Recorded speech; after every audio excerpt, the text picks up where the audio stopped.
চট্টগ্রামের বাকলিয়ায় শিশু ধর্ষণে অভিযুক্ত এক যুবকের আটক ঘিরে সৃষ্টি হয় ব্যাপক উত্তেজনা। পুলিশের সাথে হয়েছে সংঘর্ষ। বাকলিয়া চেয়ারম্যানঘাটা এলাকায় ৩ বছরের একটি শিশু ধর্ষণের অভিযোগ ওঠে বিকেলে।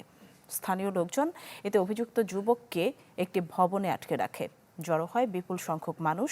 খবর পেয়ে পুলিশ তাকে আটক করতে গেলে তারাও হয়ে পড়ে অবরুদ্ধ।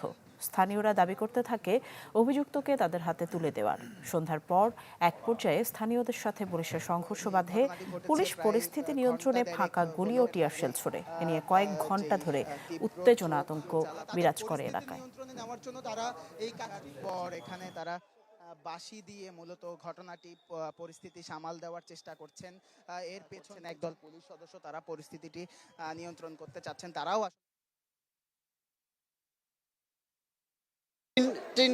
সাড়ে তিনটার ভিতর হয়েছে ঘটনাটি। আমরা এই দর্শনকারীর প্রকাশ্য বিচার চাই, ফাঁসি চাই। পুলিশ তো দর্শনকারীকে মারবে, পুলিশ আমাদের হাতে তুলে দিবে। পুলিশ এটা কথা, পুলিশ আরো কে জনগণকে মারতেছে, এটা তো পুলিশের কোনো কিছু না। এই দেশে এই বিচারগুলো হচ্ছে না বিধায় মানুষ এই প্রতিদিন সাহস পাচ্ছে করার জন্য। আমরা চাচ্ছি এটা সুস্থ বিচার হোক, এমনকি এখানে সরকার যদি ফাঁসি দেওয়ার কোনো কার্যক্রম না করতে পারে তাহলে এখানে সরাসরি পাবলিক হাতে তুলে দেখ, আমরা এটা বিচার করে নেব।